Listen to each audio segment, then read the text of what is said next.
We're going to go ahead and get started. Barbara is not able to be here tonight, so I'll be serving as chair.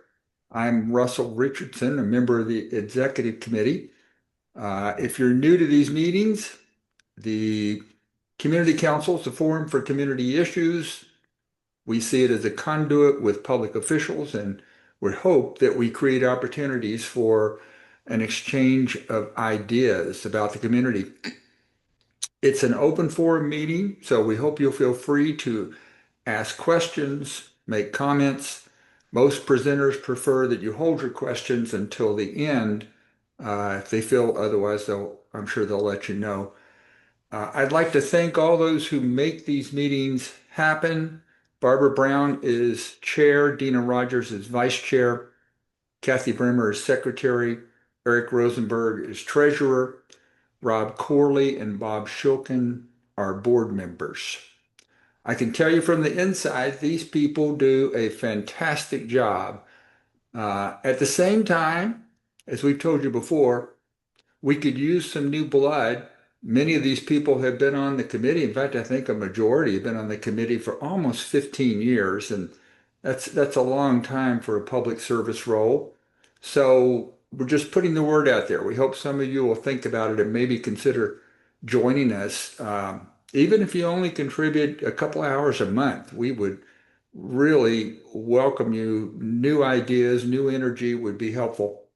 What role you end up playing would be completely up to you. So we just hope some of you will think about it. And if you feel like you're interested, please reach out to us and let us know.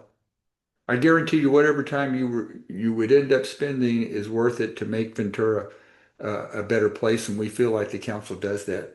Speaking of making Ventura a better place, I'd like to introduce somebody who makes Ventura a better place. We don't know yet if we're going to be seeing him or not, but I'm going to turn it over to Mike Brown with the Ventura Police Department. Thank you, sir. I appreciate it. I'm sorry, it's not the camera's not working. The light's coming on, but it's not working. But I just have to visualize my handsome face. But I'll be short so that I don't steal too much time from Mack. His stuff is really important tonight for the disaster preparedness type of stuff. But I'm happy to report, like we talked about last month, we actually were having a reduction in incidents. We've continued on that trend. In fact, there's only 3 more incidents than last month. So we only had 46. Nothing shocking, nothing, no crime trends that I noticed. I will say that the prolific juvenile thief that we've been talking about over the last couple of months, we actually arrested him again in the area of the Dean Drive apartments behind Lowe's. Trying to break into vehicles, and I know you all will be shocked to know that we couldn't book him in juvenile hall because they won't accept him because it's not a violent crime. But we continue to arrest this individual, and hopefully the court cases will start piling up, and then he will hopefully go to jail for a while, so that that way some of the crimes come down a little bit in our area. I talked a little bit last month about doing some e-bike enforcement. In fact, there is an operation going on right now at Kimball Park, and we're actually utilizing a lot of different law enforcement agencies from around the area, like the Sheriff's Department and Oxnard and Simi Valley. They came in conjunction to work with our traffic department to kind of flood the area around the aquatic park and do a lot of e-bike enforcement. With some of the issues that we've been having. And I know that's not our area, but it's also what we're also doing to help try to combat the e-bike problems. And we seem to have a lot of problems out there in that area. So hopefully we'll be able to do this again in a couple months, and we continue to ramp up our e-bike education and enforcement. And just in the last couple hours, we've made about 25 stops. And over since January, we've towed 7 illegal e-dirt bikes. So those are just some stats our traffic unit had to pass along. Any questions anybody have for me, so I don't take up too much of Mack's time? Okay. If you have any questions, please email me. Next month will be probably my last month with you. And then in April I'll be passing the torch to whoever's going to be taking my place. So I really appreciate everything everyone does here. This community council matters to me because I also live in this community. So thank you. I really appreciate all you do. Thank you, Mike. We really appreciate what you do. Next on our agenda is the college update. I don't see Vanessa. Is Vanessa here or someone else from the college here representing the college tonight? I don't see Okay. anyone from the college. I guess not. Okay. Then we will go to our next agenda item, which is emergency planning.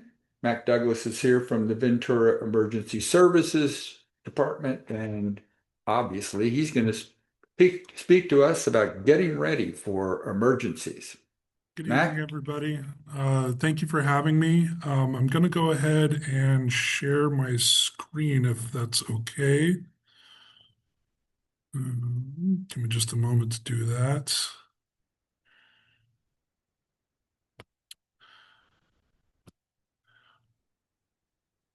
All right, can everybody see that? It's just oh, there it is. There we go. It's Yeah, just now we loading see for a it. second. Now we see it. So a little bit of background first. This program actually came out of the development of our evacuation plan a couple years back, which I've presented to this council on previously. In the process of that, we identified a major gap in emergency preparedness work that we were doing for the community. And we had partially filled that gap with our CERT program. Has anybody on the call tonight been through our CERT program recently? Nope. Well, we're doing another class coming up in April here. So if you're interested, please feel free to send me an email and I'll get you an application. But anyway, the CERT program has limitations. Because it's such an in-depth class, it requires a ton of staff time and resources to put together one of those. And at best, we can train somewhere between 40 and 80 people a year. In a city of 110,000, that's just not going to cut it over the long haul. So Radio Ventura Neighborhood was the best idea that we could come up with for kind of a shake and bake framework to offer to community groups like yours to allow people to set up their own disaster response teams at a neighborhood or potentially an HOA level. So what I'd like to do tonight is to take you through what we've put together in this program. And if you or a group that you're a part of is interested in starting a Radio Ventura Neighborhood group, you're more than welcome to reach out to me, and I would be happy to come to a meeting and walk you through it and help get you guys started. If anybody has questions this evening, please feel free to interrupt. This is kind of a cumbersome way to present, so holding questions to the end doesn't really help anybody. So with that, I'll go ahead and move through the booklet with you. We've talked about VC Alert before in the past. That remains our best tool for doing emergency alert and warning. And we start off with a review of important emergency preparedness terminology. A red flag warning, I'm sure we're all familiar with after the last few years. And a fire weather watch is a related but a higher level of warning from the National Weather Service than just a red flag warning. And in recent years, the National Weather Service has come up with a new designation for particularly hazardous weather patterns for fire, and they're calling it a PDS, or particularly dangerous scenario or situation. That term may or may not stay in the lexicon, so we do have an insert that goes inside these booklets that we update frequently as words and policies change. But we also talk about a shelter-in-place order. We use these somewhat frequently when we have law enforcement activity, but there's also a use case for it if we had something like let's say a hazmat spill, or like we had recently down in Pierpont, where we had a significant amount of gasoline in the sewer system. Shelter in place order might be the right call for that. And then finally, we move on to the evacuation warning and order. The difference between that is, a warning is we expect the situation may degrade and we may be moving to an evacuation order. So get your stuff packed and get ready to move. If you have mobility issues or something that would require additional time to evacuate, you might want to consider leaving at the evacuation warning stage. And the evacuation order is a lawful order issued by the chief of police or his or her designee, which is usually me. And at that point, we're kind of washing our hands of going back to rescue people. We're saying, leave now. The situation in this area is untenable, and it's an immediate threat to life. We have a number of ways for folks to stay informed. And a couple of really great apps that I like to plug. The MyShake app, when it's working properly, it can give you several seconds to a couple of minutes of warning before you feel an earthquake. I've actually seen this work a couple of times, and it gets better with each passing earthquake as they refine the algorithm. And then Watch Duty is the best tool that I have seen for primarily fire awareness at this point, but they're looking at branching out into other things. Honestly, it's a really impressive app. Sometimes they do a better job than the county does at providing updates. So there are paid tiers, but the free one will tell you everything you need to know. I would really encourage everybody to download that for themselves. Start off with, important phone numbers, and it seems kind of archaic to write that kind of stuff down, but I can see a number of use cases for that where you might not have access to your cell phone. I can barely remember my wife's cell phone number, and we've been married for 13 years. So if I'm having trouble with that, I imagine other people might as well. We move on to 9 steps that we encourage people to follow immediately after a disaster. Ensuring their own, think of it as concentric rings. We're going to focus on ourselves first, and then take care of our family, then take care of the things on our property that might need tending to, including shutting off our utilities. You can take the additional step of filling your bathtub or sink with water to use for sanitation purposes. Probably don't want to drink that if you're going to leave it uncovered. And then in the back of the booklet, which we'll get to here in a minute, there is an included OK or help sign for folks to hang on their door. These high visibility signs are super useful to first responders to understand, when we're driving through a neighborhood after a major earthquake or something like that, we can very quickly triage which residents might need additional assistance or which ones are okay. We ask that if you have a fire extinguisher, and you should, please place it where neighbors or another Good Samaritan might be able to see it. It's not going to do anybody any good locked in your house if you're evacuated. As a group, we encourage Radio Ventura neighborhood groups to select a gathering site location. For other groups that I've done this for, they typically, the HOA might have a community meeting room. I've done this in a couple of mobile home parks where they have a permanent structure that is their community meeting hall. They generally pick something like that, although I have had a couple of groups select someone's home, assuming that person is particularly hospitable. The initial teams that are at the gathering site will be expected to break down into task groups.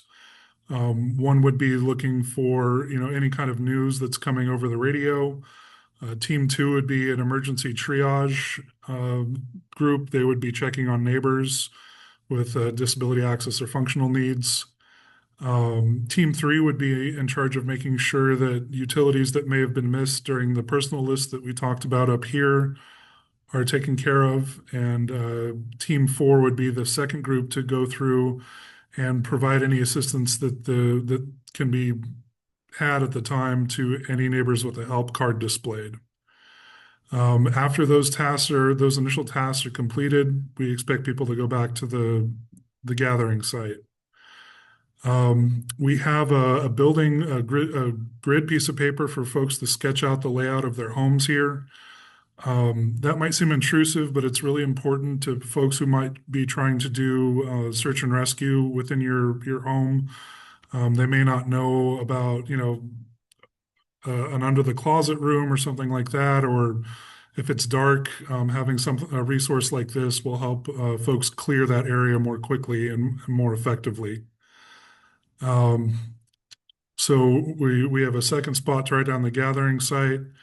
A neighborhood care location is designed for folks where children or the elderly or people with access and functional needs can be consolidated so assistance can be provided to them efficiently.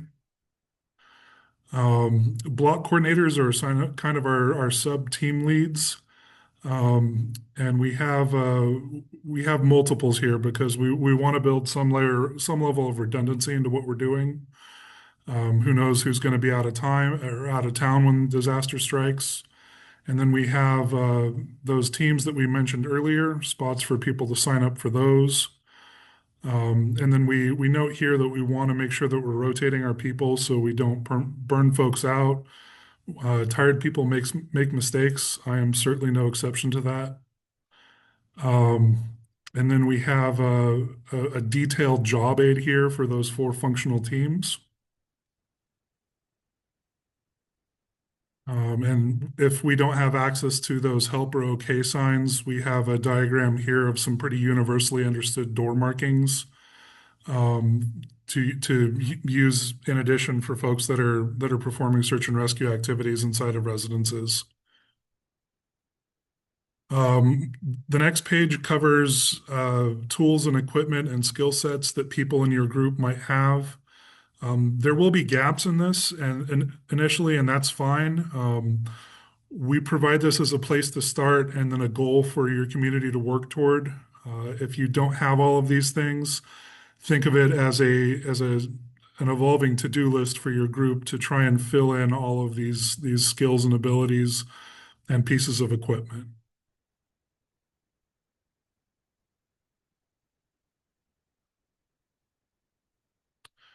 We also have a recommended emergency go kit checklist with recommended quantities of items. And again, people may not be able to go out and lay their hands on these immediately. And I'll take a brief aside here to talk about go kits. When I present, typically I bring my model go bag with me. I wish I could do something like that in this setting. With survival gear, I know it's tempting to go on Amazon and just order the cheapest thing. I would advise strongly against that. I don't know how many go bags I've packed for people in my career, but in my experience, the cheap stuff fails. And you don't want to waste money on things that are not going to be reliable when you need the most. So the last thing I'll say about go bags is buy once, cry once. If it means that you have to delay a purchase a little bit to spend a little bit of extra money to get quality, it's my strong recommendation that you do so.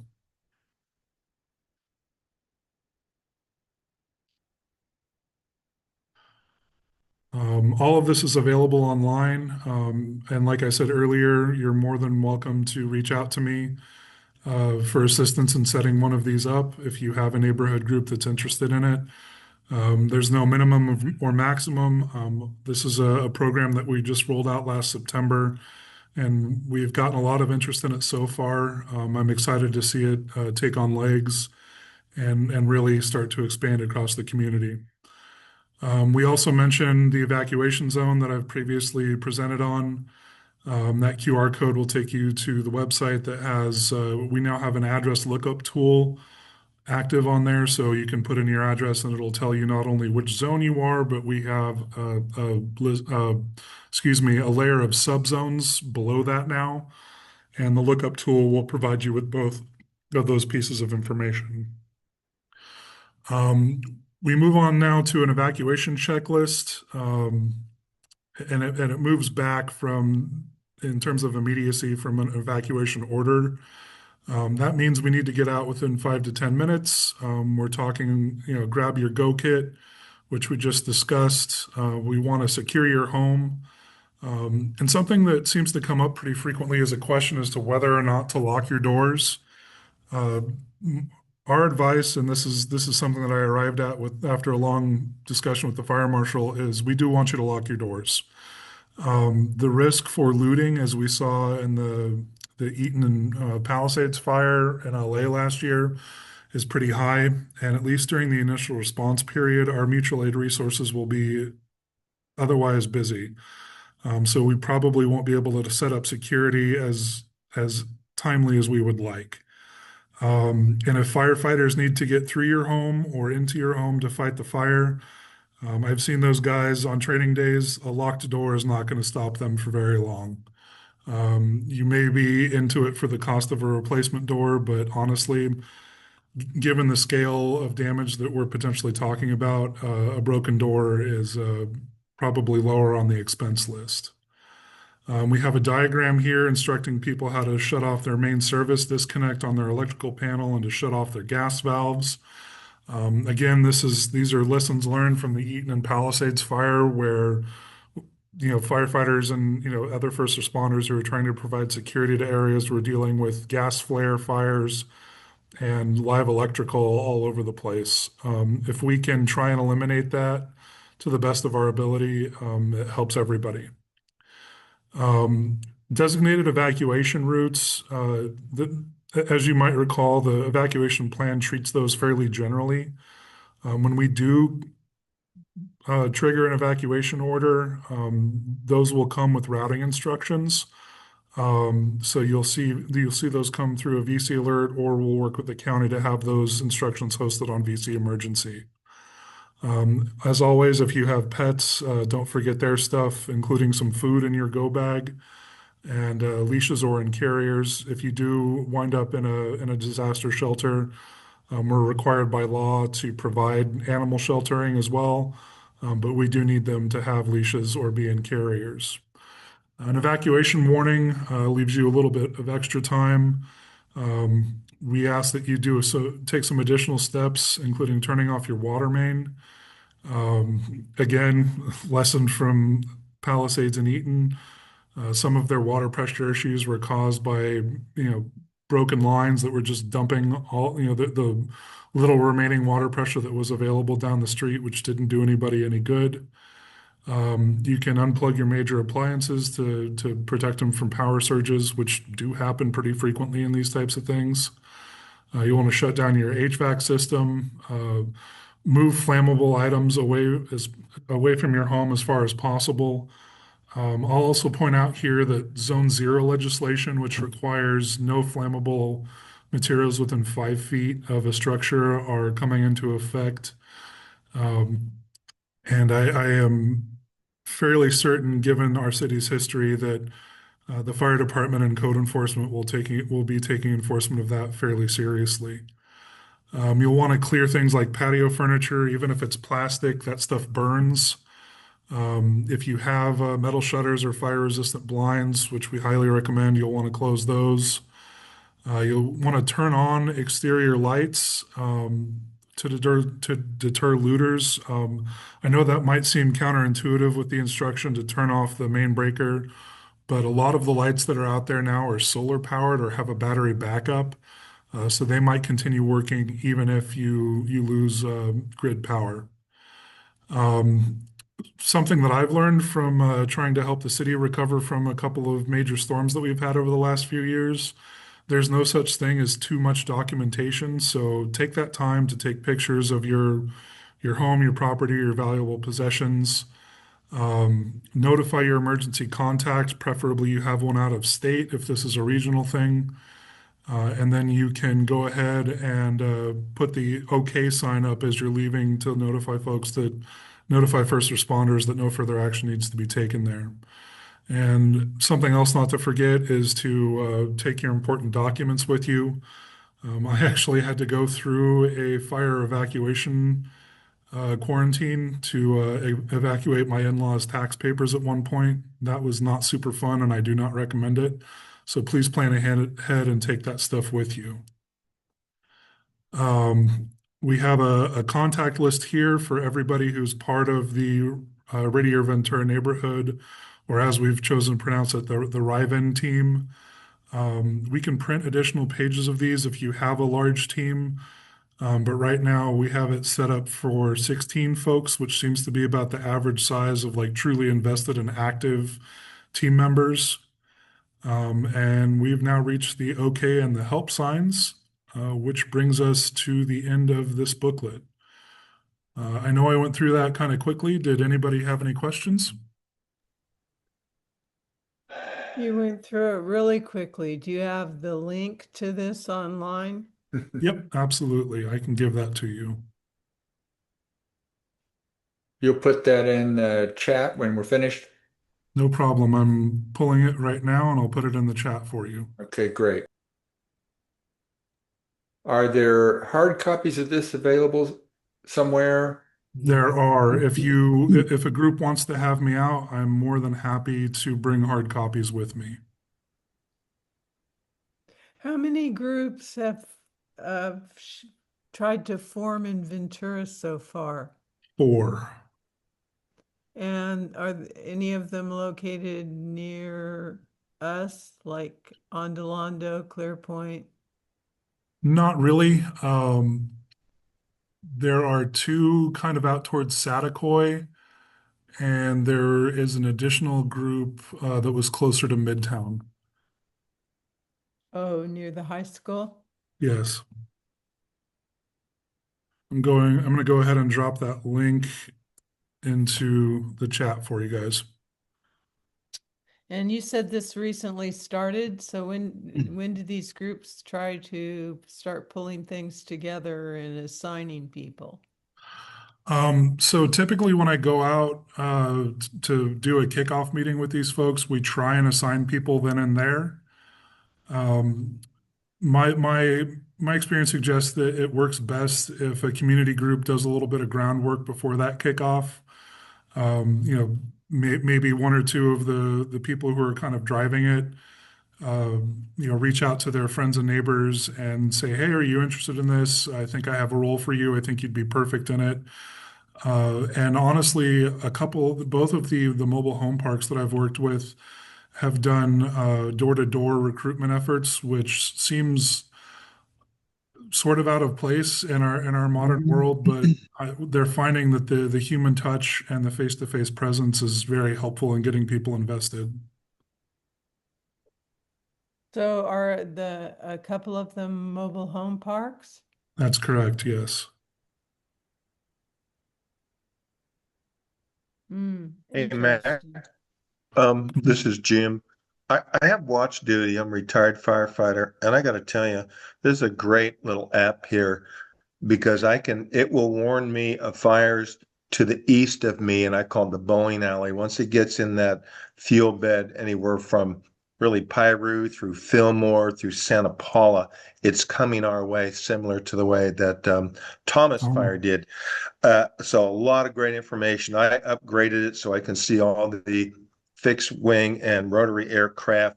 Doesn't mean much to most people, but to me, it tells me, what they're ordering and how they're seeing this as far as an expanding incident, if it's coming our way. And the one question I did have about this, the evacuation zones, are they consistent? The ones you are talking about that you've developed, are they consistent with the ones that you're going to find on watch duty? Yes, they are. So I said that we have 2 layers now. The first layer, which is the large blocks, was developed by the city. The second layer is exactly matched to the evacuation zones that the county prepared.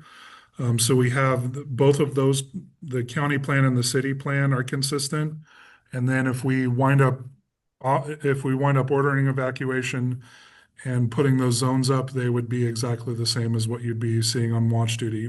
The Ventura Police Department has an established relationship with watch duty. So Awesome. we'll be providing that information directly to them if it's just a Ventura issue. If it's something that's where the county EOC is active, I'm required to go through the county to pass that information to watch duty. Okay. And we're going to start up a Firewise community in the Skyline track Barbara Brown and I will be involved in it here eventually. And we'll probably be contacting you because they're probably going to want to have a drill with our neighbors. We're one way in, one way out. So critically important to know turn right, not left, and those kind of things. So something Yeah. we definitely we will learn more from you. So thank you so much for the presentation. Of course. Have you spoken with anybody who's part of the Ondolando Firewise community? Yeah, Nancy and Ben, I've spoken with them as far as the CERT team and also their Firewise. Yeah, I've actually coordinated with several retired firefighters in Camarillo and various areas in the county that I know from my past life. So yeah, I've been in touch with a lot of people.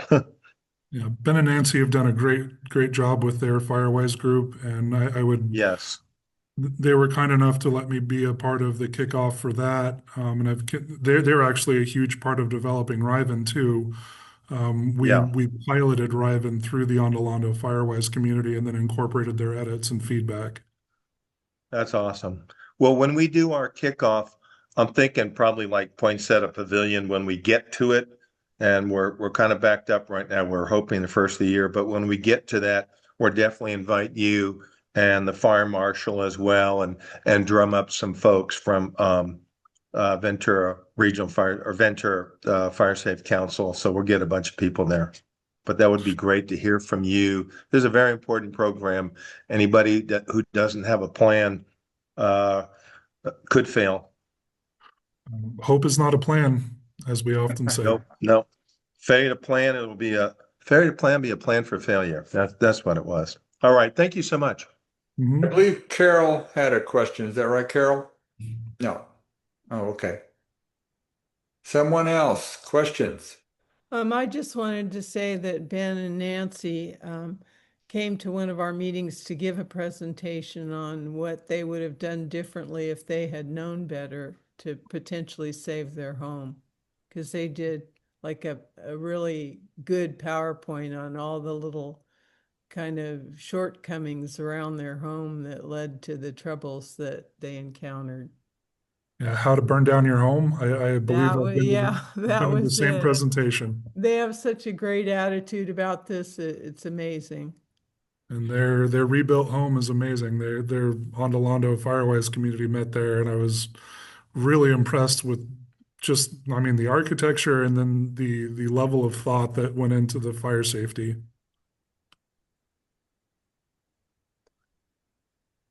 Anyone else? Hi, I'm As long as we have Jennifer. access to this online. Jennifer? Yes, hi, I'm new to the community council. Hello, everyone. Hi. Hello. I live in the Thiel Park neighborhood, and Welcome. thank you. Great. And Mac, I've met you before. I've actually taken the CERT class with you, and it was great. It was wonderful. I was never able to complete the certification at the end, so I wanted to hopefully touch base with you and do that. Please do. Kathy's got my email address. We're going to be holding another English class, English language cert class starting in April. So we'll have a drill in May. Okay, And you'd be more than welcome to attend to finish that up. thank you. Yeah. So Jennifer, make sure I have your contact info so I can share that with Mac. Okay, will do. I can just drop it in the chat too. Oh, good idea. Good. Any more questions? If not, thank you very much, Mac. That was very informative. We appreciate having you here. All right. Thank you guys for having me. Have a good night. Okay. And I think we're going to go back to the college update. If I'm not mistaken, Vanessa has joined us. So we're going to turn it over to you, Vanessa. Thank you, Russell. How is everyone? I'm going to pull up my presentation, and mine's pretty brief. I don't have too much to report on from Ventura College, but it's nice to see everyone again. So, oh, I went through this a little faster than I mean to. What's going on here? Oh, there we go. So, we are still in our 100-year anniversary, which is fantastic. I'm very excited about it. We have an upcoming event, our career education, which houses a lot of our very quick, usually it's 18 months to a career type of programs. Like we have our EMT certification, we have our diesel mechanic. We have automotive. All of those are housed within career ed.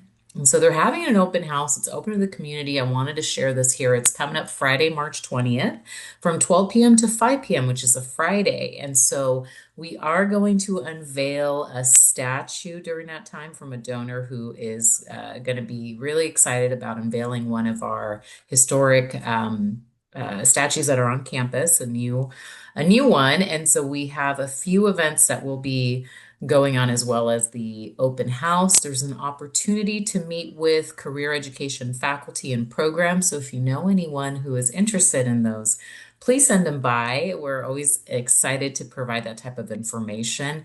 We're going to end it with our alumni award ceremony, bringing back some of our key alumni from the career education department that have gone on to do really wonderful things within our community. So it's going to be a really wonderful time to honor them.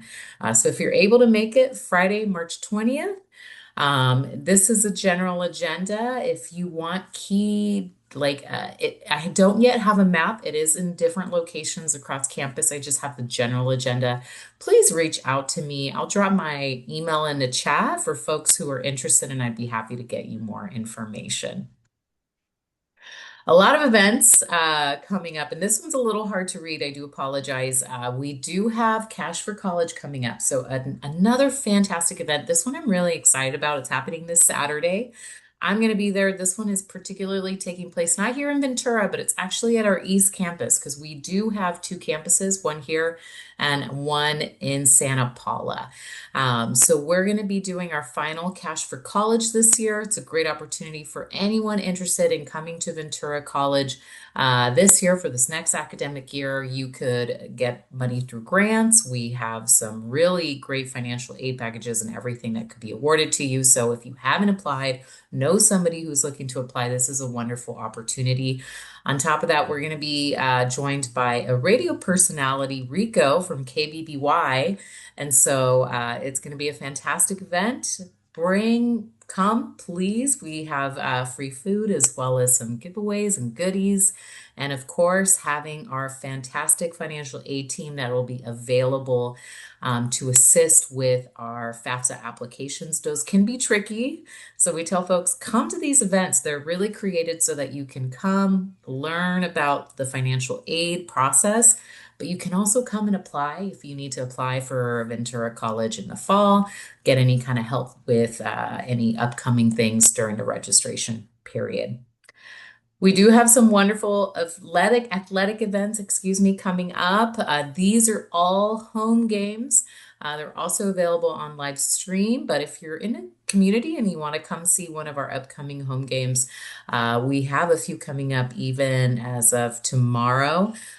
Baseball is back in swing, so definitely some good ones to catch, and you have them listed here throughout the entire month. We have some free concerts also that I wanted to bring some attention. The Laurel Project is going to have Danzas y Canciones. It's a journey through Spain and Latin America, completely free, open to the community, and that's on Monday, March 2nd. So next week, 12 p.m. at our Performing Arts Center. If you would love to join us, please definitely come to this free concert. And another free event that we have is Taking Wing. It's the VC Symphony Orchestra. And that one's on March 21st at 2 p.m. 2026. Free, but you can also donate, but definitely some upcoming performances for folks to be a part of. So a lot of really great things happening at VC. So that's my very brief update. Sorry it's long, but I will drop my email in the chat if anybody wants more information, especially for that CE event, just because I don't yet have that map. So I apologize for that. And that's all from Ventura College. Are there questions?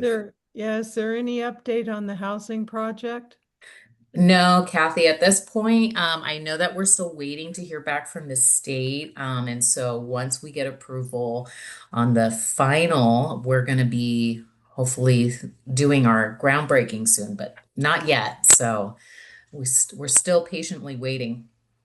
Is this state approval for the architectural rendering? That's correct. Okay. Okay, so is there any ETA, or you just hang out and hope they snap to it?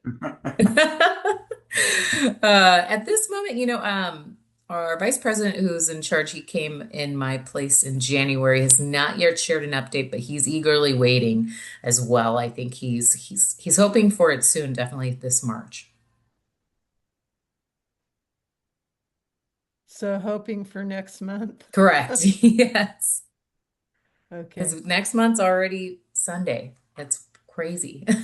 It's already here. It is crazy. I know. Almost a quarter of the way done with this year, Kathy. It's just flying by. Time flies. It does.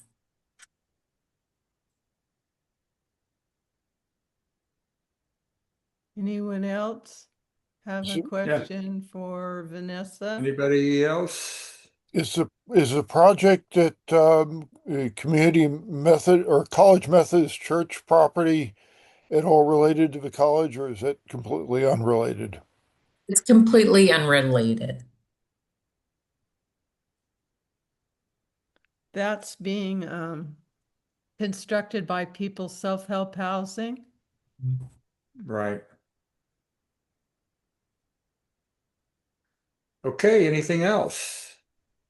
If not, thank you very much, Vanessa. We always Of appreciate you course. come in and join us. Absolutely. Have a wonderful evening. Okay, night. Next on our agenda is Dr. Castro, but I'm not sure if he's here. I don't see him. Is Dr. Castro here and I'm missing him? Shannon, have you been roped into giving his presentation? Hi, hang on, sorry, let me turn my things on. No, I know he is planning on being here. We chatted last night. We had a board meeting last night, so I know he is planning on attending and he's excited to be here. So I haven't checked his time on the agenda, but I can shoot him a quick text and Well, he's having. we're running early, so Okay, yeah, we're running early, so maybe it makes sense that he's not here yet and he's going to show up any minute. So why don't we go ahead and do some other things on the agenda and sounds perfect. we'll come back to him. Okay, good deal. Thank you. Okay. Next is CACC Business and Announcements, and I am going to start that by talking about our Gleaning project. Let me share my screen.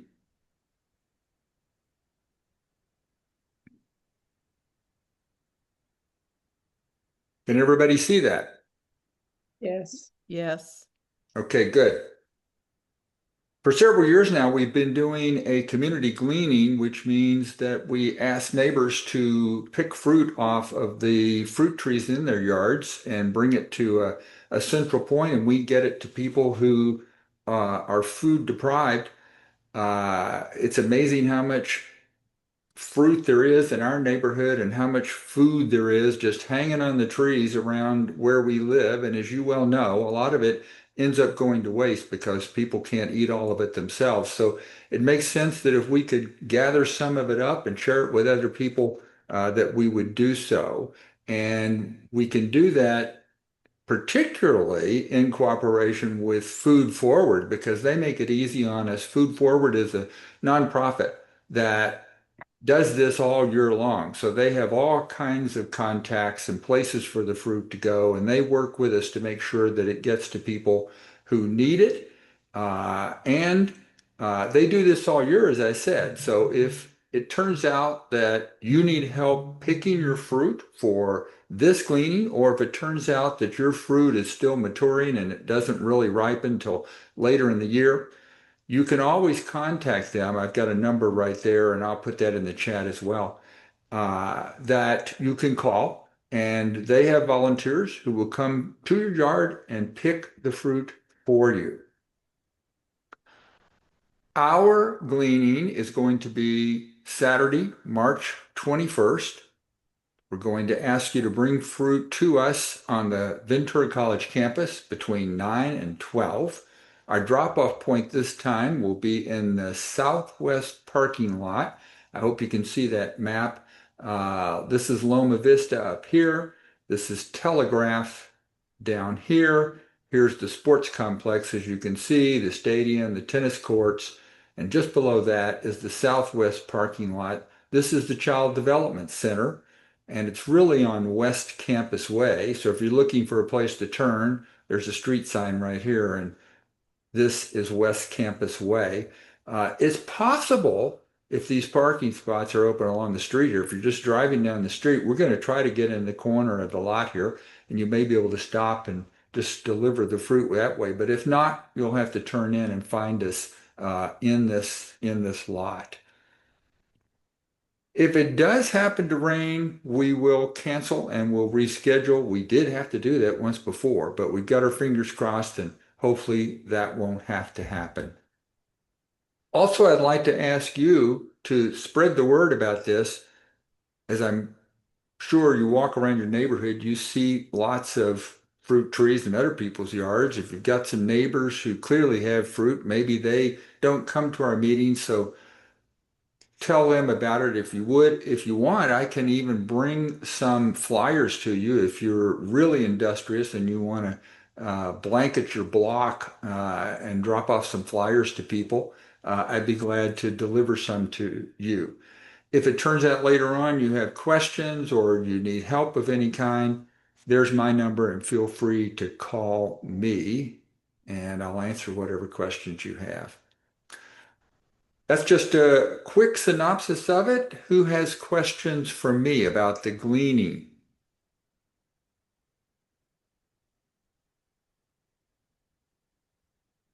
Okay, hopefully we will see some of you on March 21st. And I believe Eric is going to report out about the vote we took at the last meeting. Yes, hi everyone. So last meeting we took a poll on potentially changing the meeting time, and the majority came in. I'm going off memory, about 2/3 said 6 o'clock would be preferred to 7 o'clock. So I know Kathy likes the later time. We've had we haven't, I don't think, made an official decision yet, but that was the result of the poll was let's go for 6. And I know for me, I like to go to bed early. So personally, I like the earlier time. Okay, Does thanks. anyone, my question is, does anyone feel like the earlier time will be difficult for people who work? I had one person say that to me, and one person is just not everybody. So I'm just want to put that out there so people can kind of mull that over. And then we're going to discuss what we do, and we will let you know if and when the time changes. Okay. Questions or comments on that? Okey-doke. I noticed that Dr. Castro has joined us. You would have to be living under a rock in Ventura to not know that the school system's going through some very significant changes. And so we're very happy to have Dr. Castro here with us to talk about those changes and the challenges they face. Dr. Castro, I'm going to turn it over to you. Well, good evening. Thank you very much for having me this evening. Wanted to take the opportunity, just as you said, as much public knowledge that a lot's going on in Ventura Unified. And one of those things is school closures. And I was wondering if it's okay for me to share my screen. Certainly. Yeah, great. Give me a moment.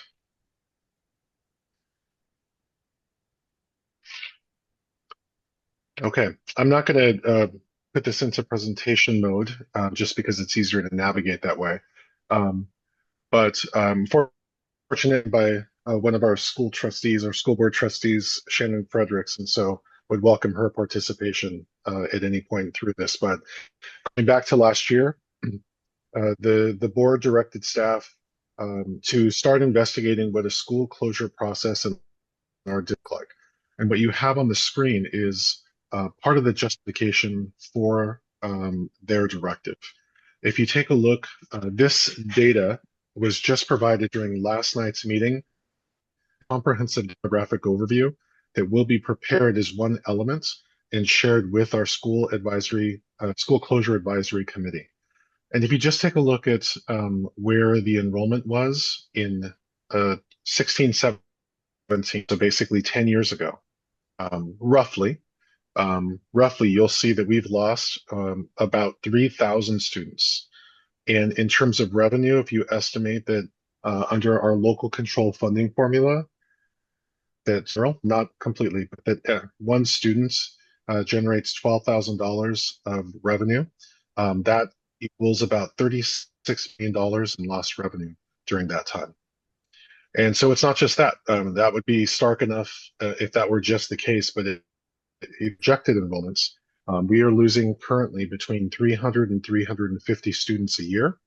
And that, if you look at that trend is not stopping. So in the very near future, although we are currently enrolled at 14,000 students, we will be at a district of 13,000 students very quickly.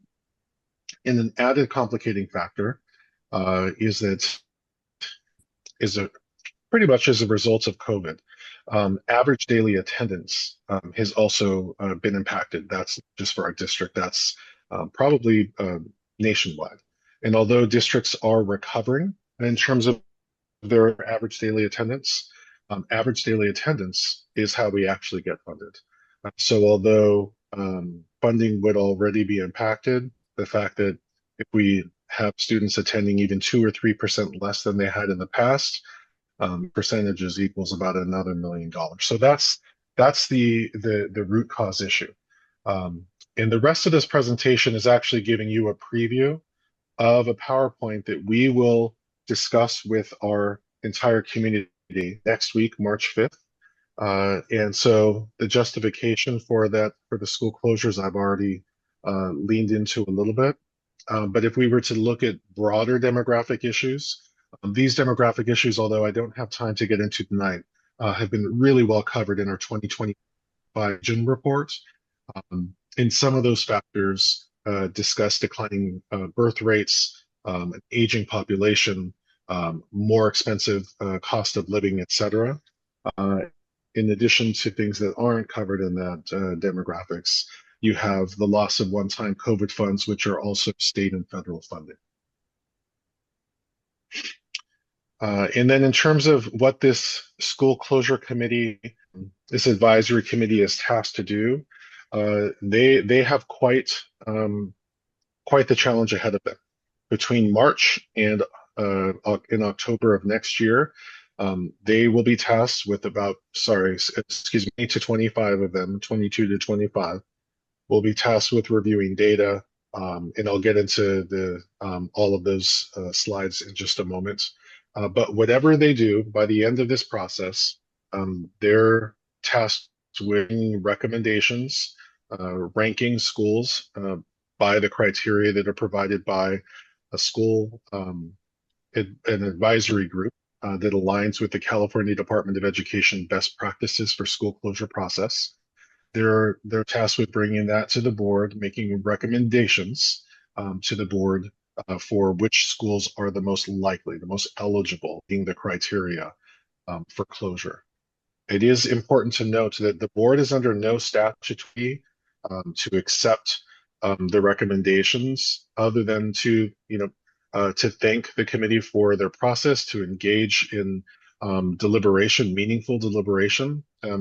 But they are not obligated to close 1 school, 5 schools. That's completely at their discretion. And as I said, this committee is just about to start. I'm not going to get into all the details, but I do just want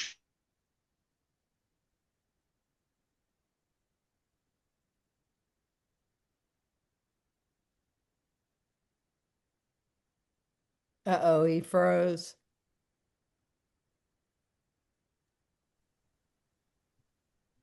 Give him a moment. Maybe we'll Yeah, reconnect. we'll give it a sec.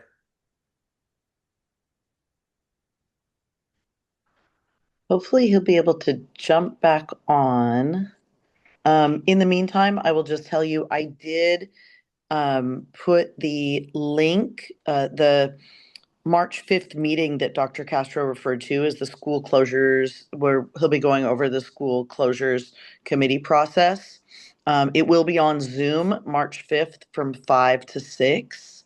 And it will also be taped. So any community members who are unable to attend can view it after the fact.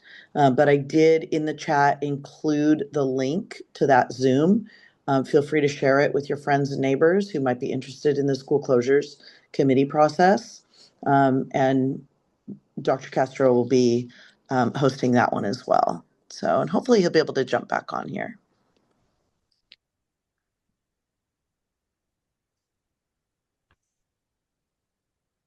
Shannon, did you have some things that you wanted to report out to us as well, apart from Dr. Castro? I do, and I know I'm on your agenda later, so I don't know if you Yeah. want me to jump in while we're waiting to see if Why don't we do that? We'll just Sure. just fill in Sure. on right now. Well, you hit the nail on the head when you said you'd have to be living under a rock to not know that things are kind of going a little bit wild in Ventura Unified. I picked a very exciting time to join the board last year. So one of the things that I wanted to report back to you on today is last year we had significant reduction in force. And that was very helpful toward our budget deficit. However, we were not quite finished. We took quite a few jobs off the table last year. We added $1 million worth of site funds in order to help schools identify positions that perhaps they could not live without. So coming back now to our meeting on February 10th, we did have additional layoffs. And I also want to talk about, we had 3 different categories of groups that we informed the public about.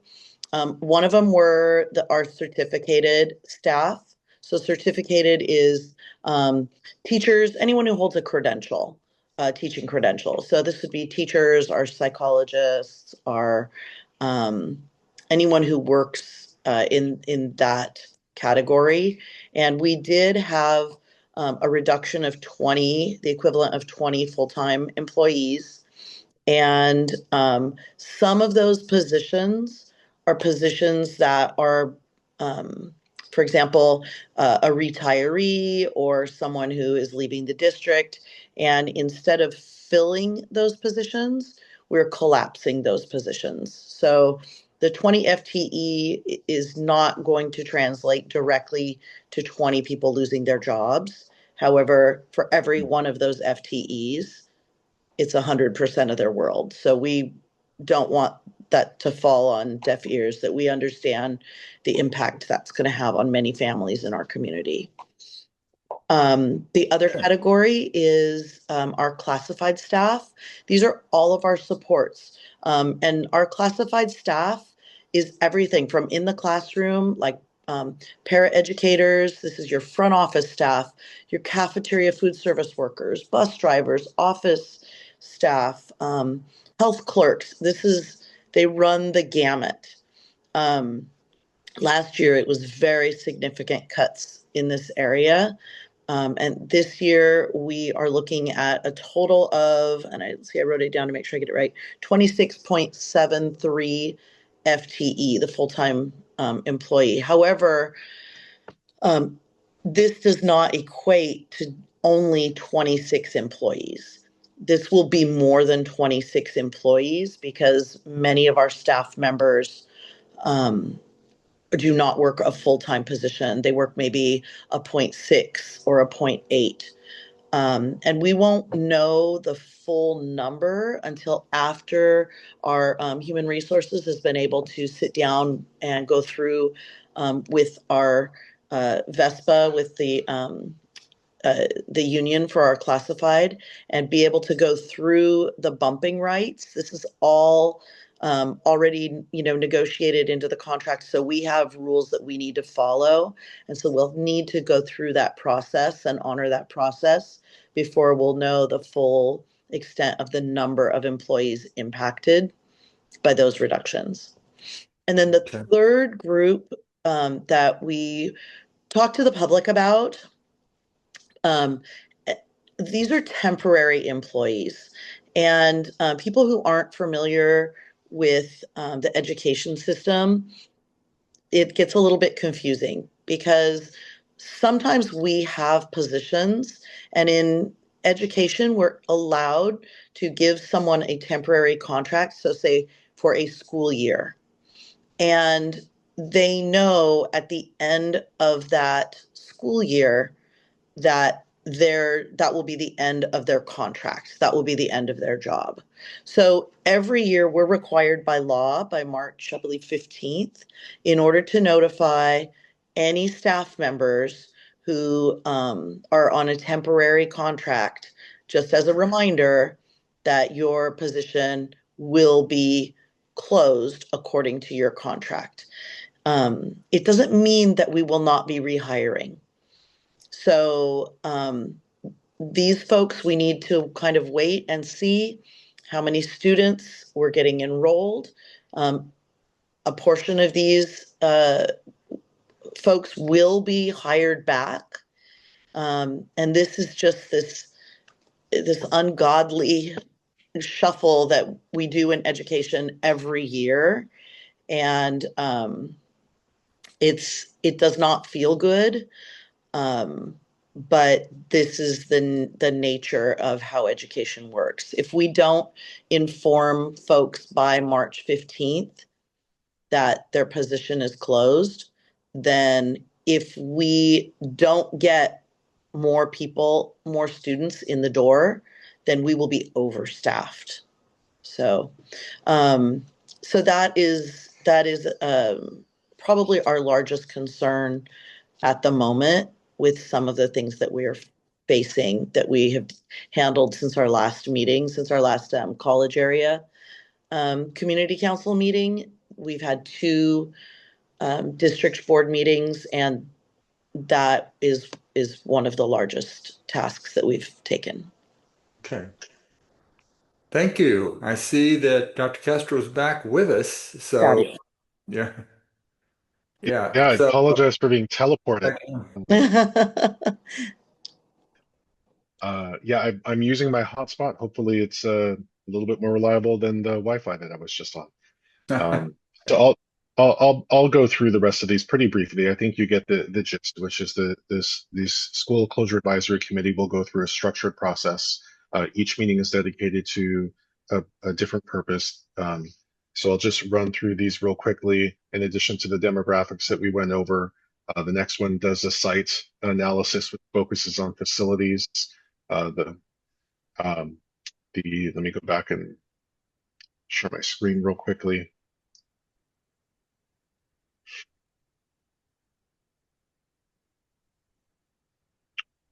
So the following meeting focuses on facilities. Then we get into education and the outcomes and special programs at each campus. They then move on to different fiscal considerations that include transportation, traffic flow, and then the ability to, if these moves were to happen, how much does that ultimately cost? Then after that, they start to take a look at what are the alternatives to school closure. Then we move into the report development that ultimately will be provided to the board and to the public. And if necessary, we have set aside an additional meeting space before October of 2026. This committee would then present these findings to the board by October 13th. The board would probably not act that evening. We would schedule that first read for the following month so they could take all of that into consideration. And then after that, I'm going to skip over this slide. Should the board um, take the recommendations and either act on the recommendations, 1, 2, or 3, or more of those, or having taken into consideration all of the data, potentially make a recommendation that isn't on the list. Then we move very quickly into the lived reality portion of that. So imagine this decision is made sometime between November and December of 2026.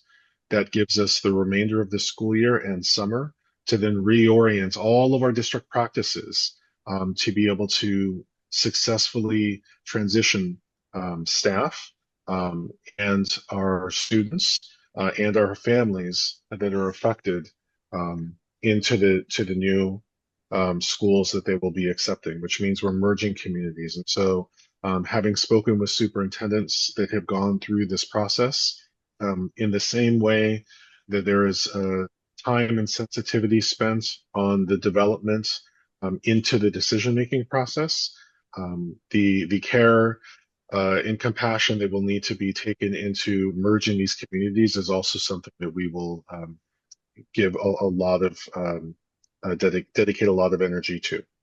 And so I will stop sharing there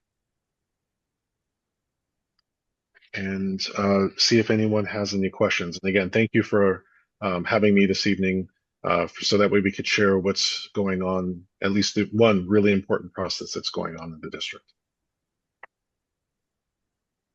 Are there questions? Yes, Nadine. Hello. Thanks for coming to our community council meeting. I have lots of questions. I am very unclear about the budget deficit. Can you summarize it? It doesn't seem to be one single number. It seems to be a range of numbers. Can you make me understand what the budget deficit is?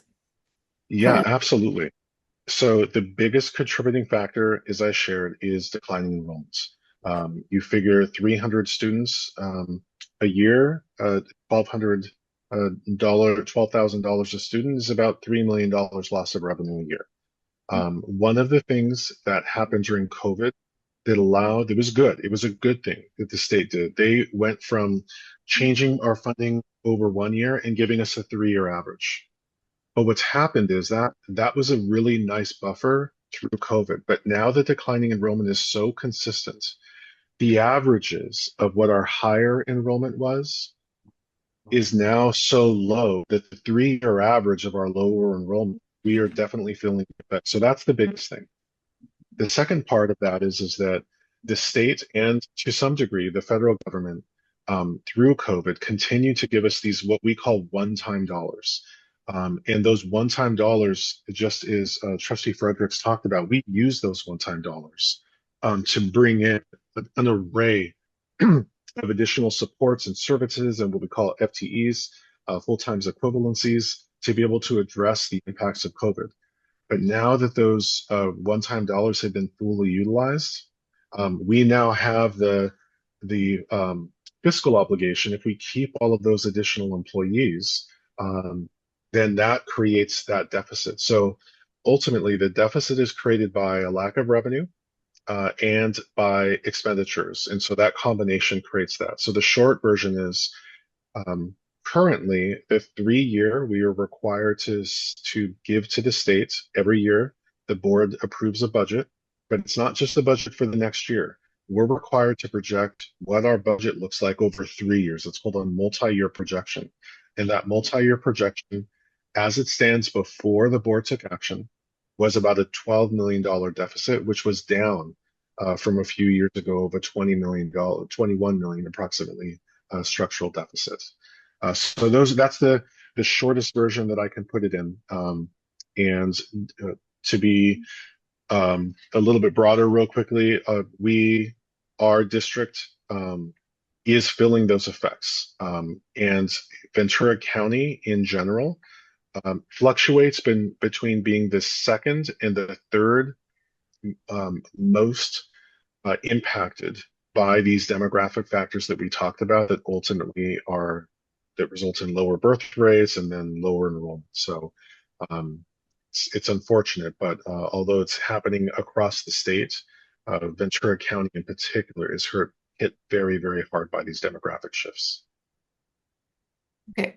Follow up is the cuts from last year, they were pretty significant. How much did that shrink the budget deficit by? Right. Yeah, really great question. Over a 3-year period, you look at $4 to $5 million a year, and just as Trustee Fredericks talked about this year, though, to this year's cuts equate to about $3 to $4 million a year. But as you can imagine, just the effect, not taking into account that things get more expensive, just like for us, right? What we say is that on June 30th, you have one budget, but on July 1st in that next fiscal year, you haven't done anything different, and yet everything costs millions of dollars more. So just the reductions alone are could keep up with the active declining enrollment, but will not keep up with increased costs. Okay, thank you. Thank you. There has been discussion of some schools that absolutely are not on the list of school closures. Can you let us know what those are? Yes, and I'll ask Trustee Fredericks to weigh in on this too. Sure. We informally, and we haven't had the first meeting of the school closure advisory committee meeting. But there have been discussions amongst the board, and so I'd ask Trustee Fredericks to talk about some of the rationale for why Buena and Ventura so far. Again, we haven't met with this school closure advisory committee, but why it doesn't seem advisable for us to even spend time talking about that.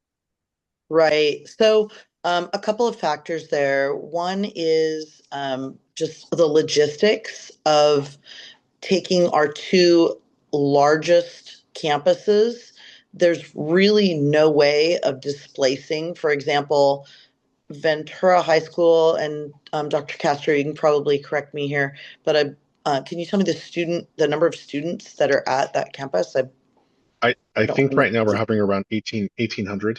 Okay, I was going to say 2,000. So there's just no logistic way for us, if Ventura High were to close, to be able to rehome that many students at our other campus, at Buena or at Foothill or, our other smaller high school campuses. So the primary reason is logistically, there would be no way for us to put Ventura or Buena on the list of potential closures. It's just a size issue. And beyond that, of course, we talk frequently about our bond measure and how our bond dollars are being spent.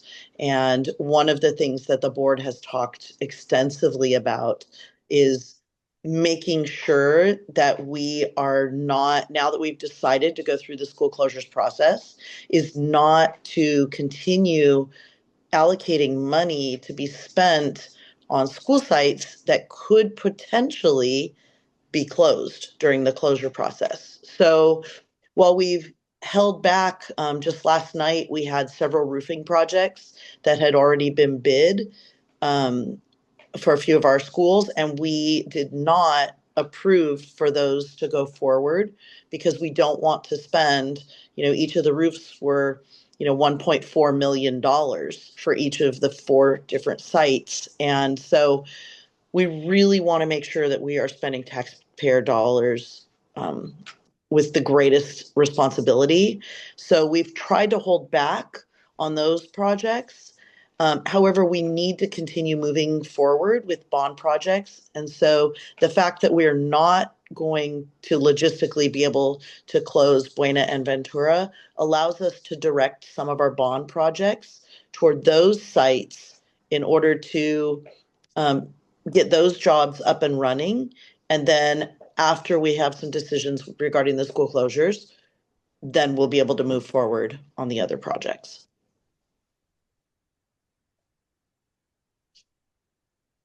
Did I get you, Kathy? Did I answer you? I think you got it. All right. And are any of the elementary schools exempt or no?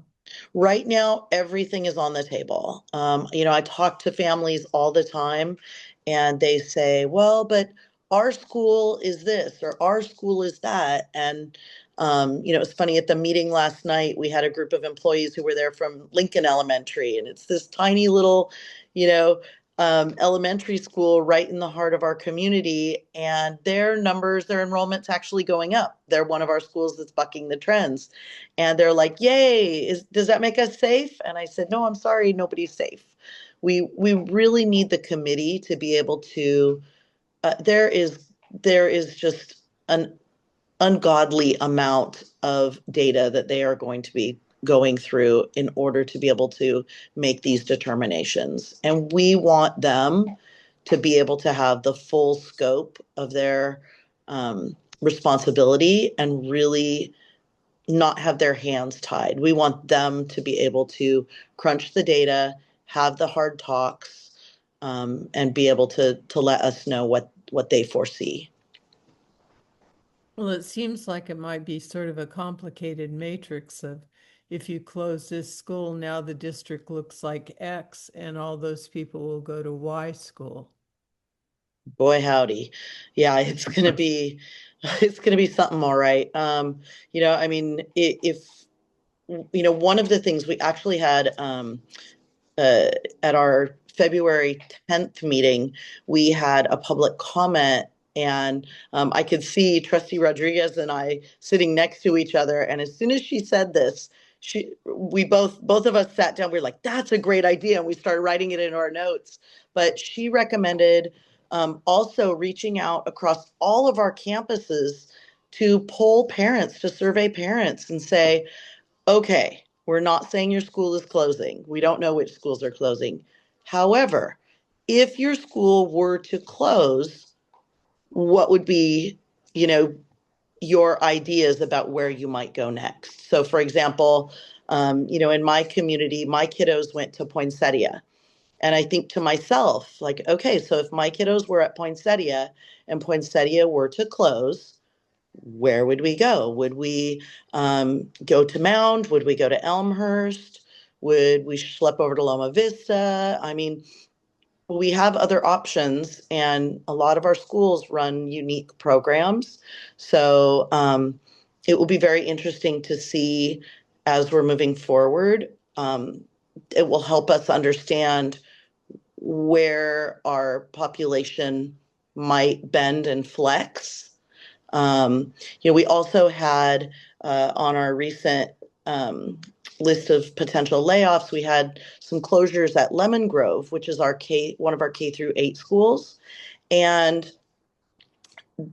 they have very low numbers right now in their 6th through 8th grade. And so it was a logical place for the district to recommend making cuts in staff. However, the board reached consensus that we did not want to kind of take the wind out of their sails before the school closure. And also the fact that a K through 8 kind of gives us flexibility in the elementary level as well as the middle school level. It'll be kind of interesting to see if that plays any role in the school closures as well. So just so many incredibly complex bits of data that are going to have to be sorted through. I just absolutely am so incredibly grateful to our members of the community who have signed up to be part of this committee, because it is going to be a grand undertaking that has the potential to reshape our community for decades to come.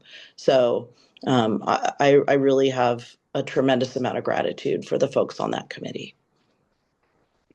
Nadine, you have a question? Oh, many more questions. Okay. One is, well, what is Lincoln doing that is upping their enrollment? Are they doing anything special? That's a great question, and I'll ask Dr. Castro if he has any insight.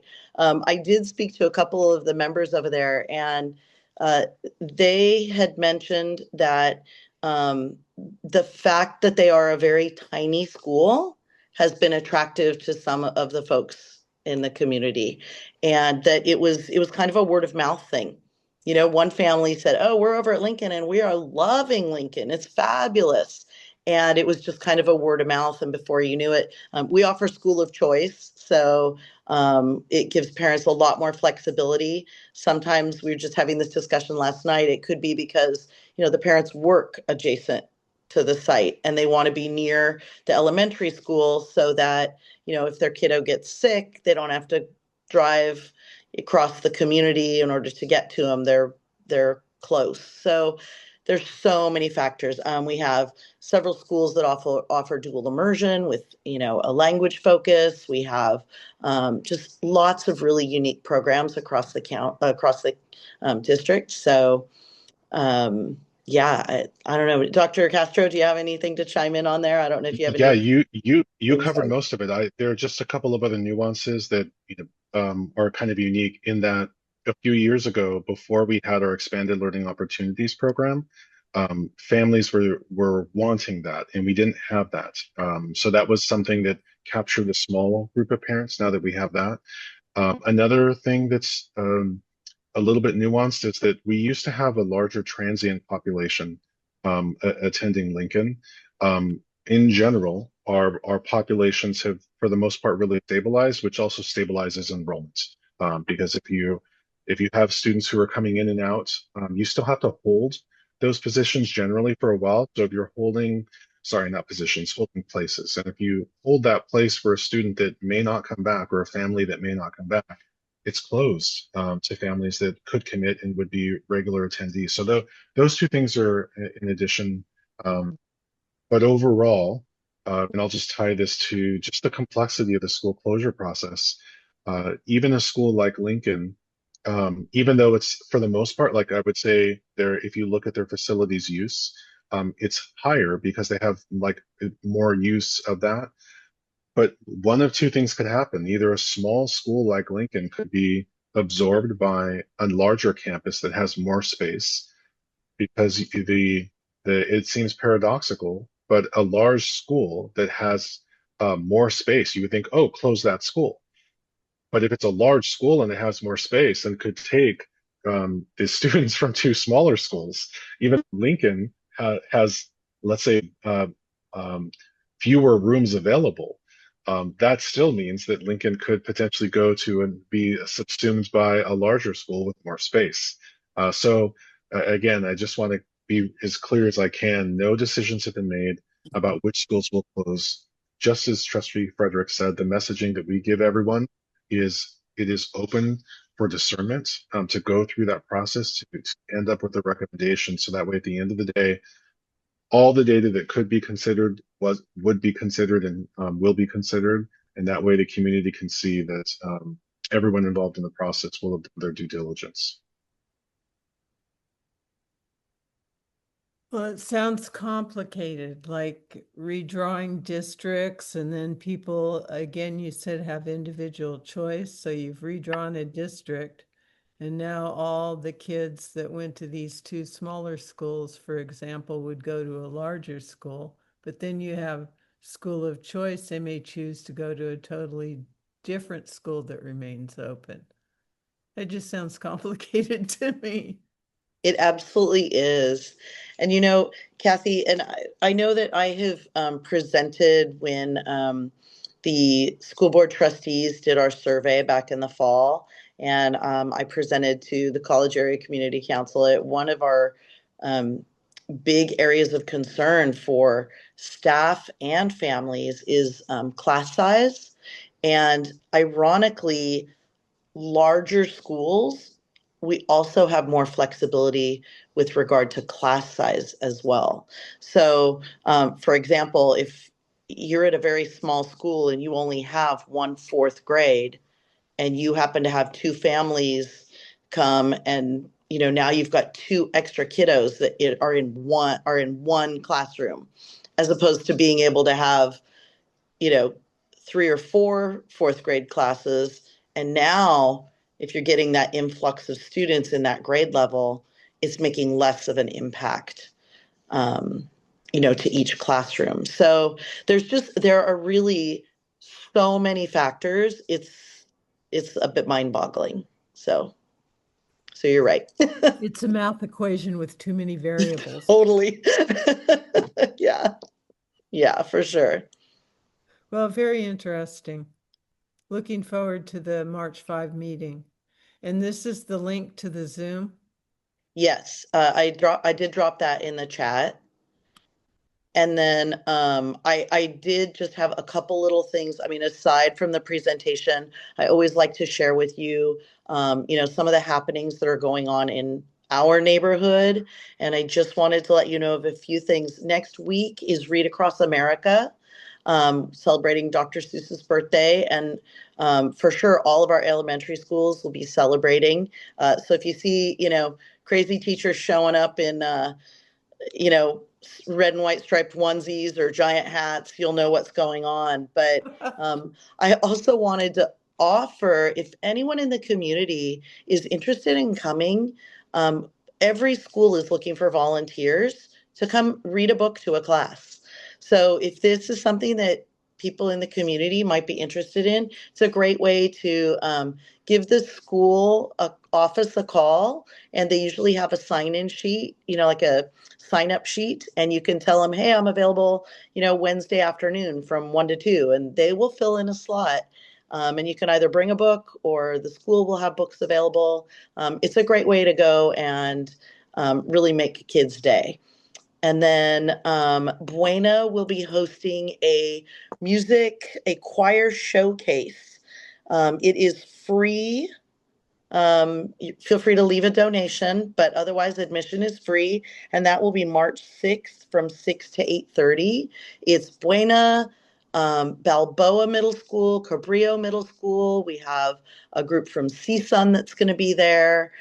So that sounds like it's going to be a phenomenal music showcase. And again, free right in our backyard. And then the last thing, because I am a spelling bee coordinator at my school, I've been a spelling bee coordinator for most of my 27 years in my district, and I am so proud of Ventura Unified.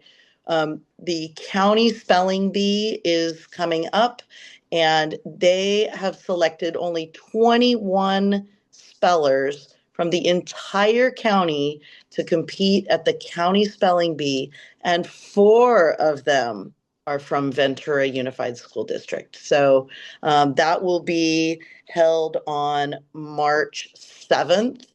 And I am going to be just absolutely on pins and needles, hoping that we have a VUSD speller who gets to make it all the way to Washington, D.C. So just some happy events coming.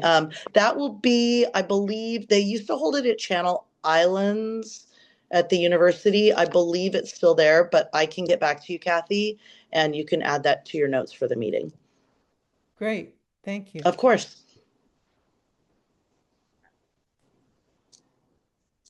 Other questions for Dr. Castro or Shannon? Anything else?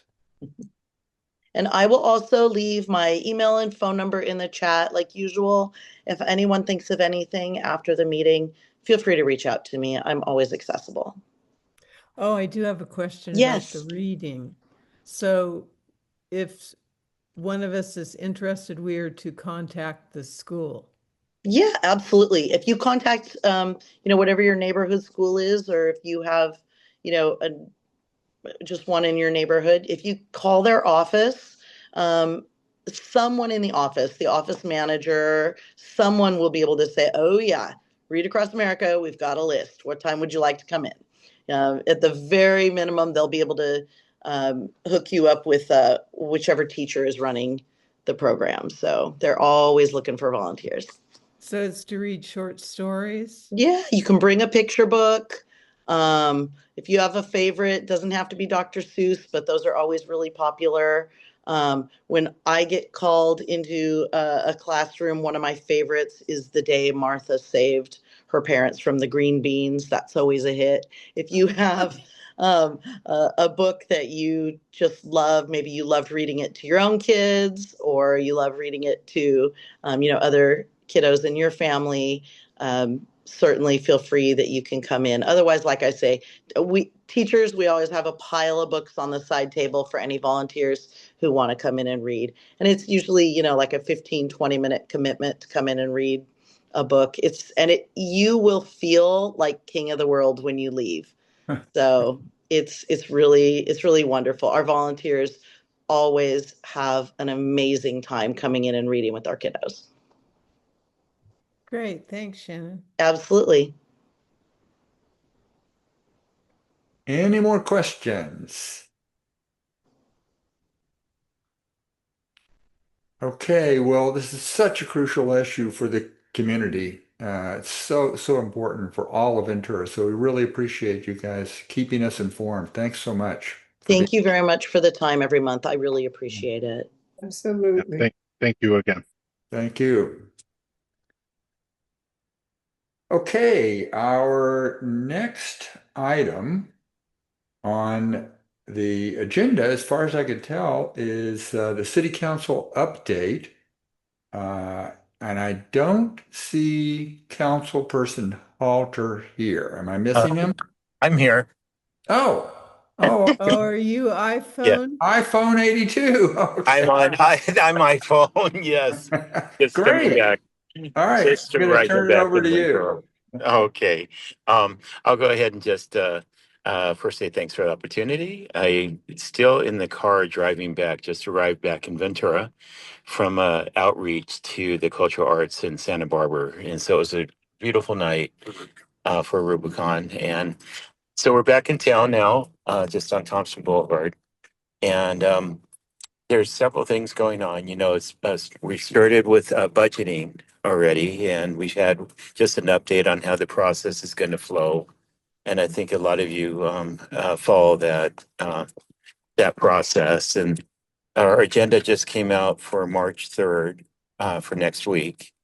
And it's what's going to come back to us. We had a brief conversation, well, fairly brief. It was kind of long, maybe an hour and a half, on whether or not we want to consider doing something to change the charter on three different fronts. But most importantly was to see about doing an elected mayor at large. And staff presented the basic process to do that. There's more information that will come back to us on Tuesday night. And it's something that I know a lot of us have floated for many years. I remember back in the 90s being on Parks and Recs with Susan Montgomery, and her and I discussing how great that would be, basically, to be able to have the city feel more buy-in and have more accountability for the mayor position. And it's interesting because when you get into the nuts and bolts, as I've seen during the visioning, we discussed it briefly, the 2005 general plan. And most importantly, when we went to districting in 2018, there's definitely pros and cons. It's not as clear cut as it may seem. And that's the part that we got to remember. One thing as we can continue to look at those pros and cons is looking at the fact that we went to districting mainly because we're under threat of lawsuit for not having a council that represented the demographics of our community. And we weren't alone. Most of the cities, especially in coastal California, fell into that same category. And so our city council in 2018 had changed the charter and made it such that we vote by district. And in fact, what transpired is, as you remember, in 2020, we had the most diverse council than that the city's basically ever had.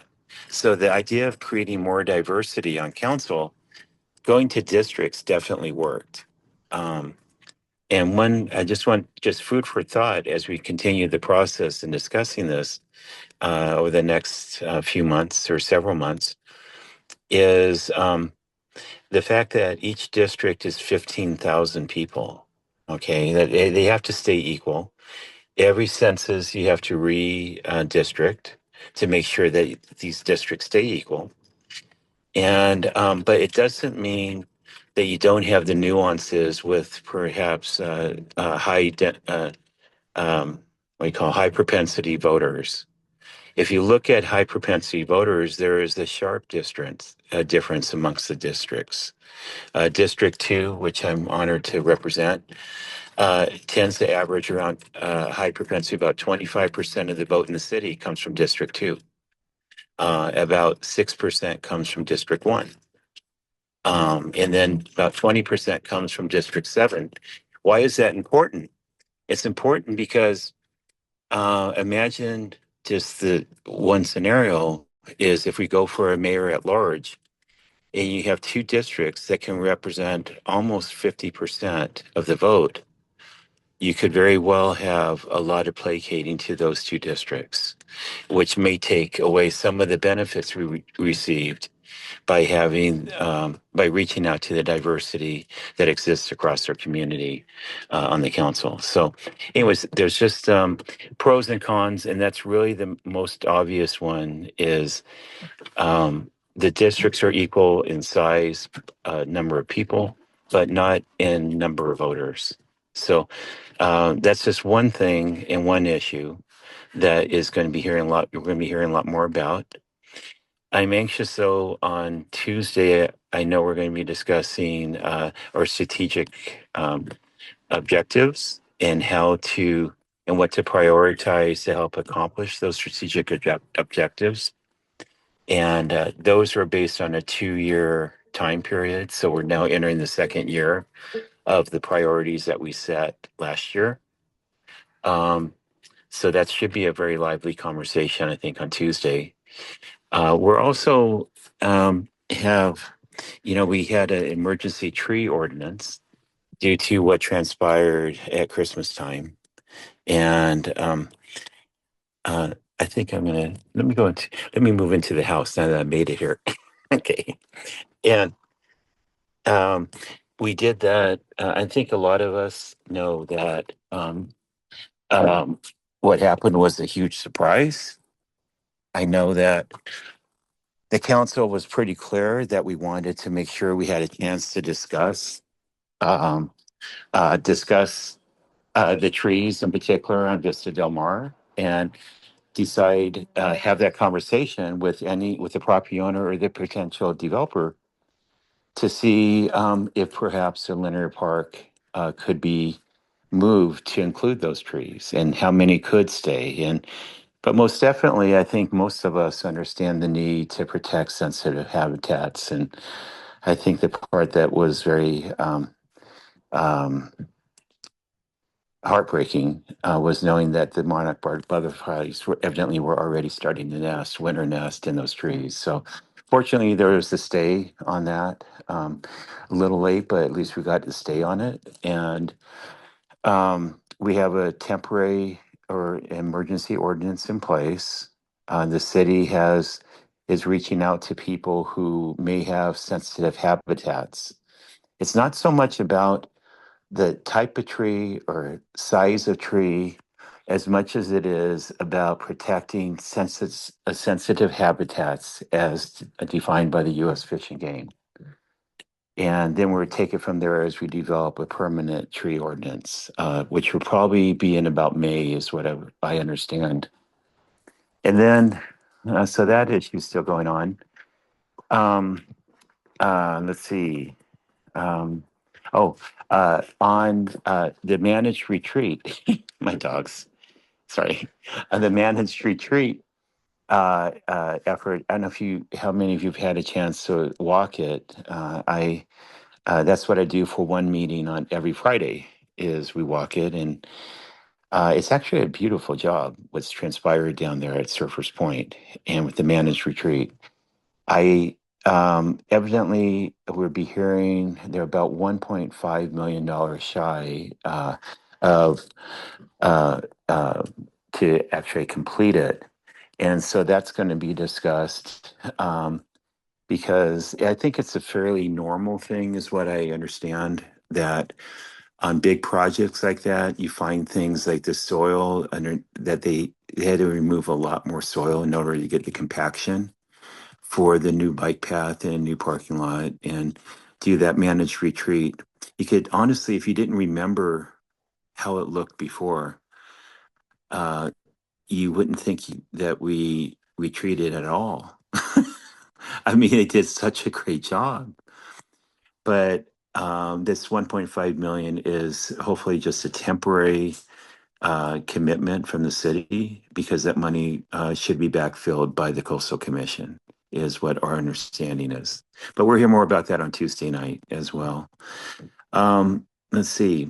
I know something also that's kind of on the back burner that's coming to the front burner is looking at sustainability as a city, looking at the cost of improvements and CIP projects with to bring our infrastructure up to the standards that I know we would all want them to be.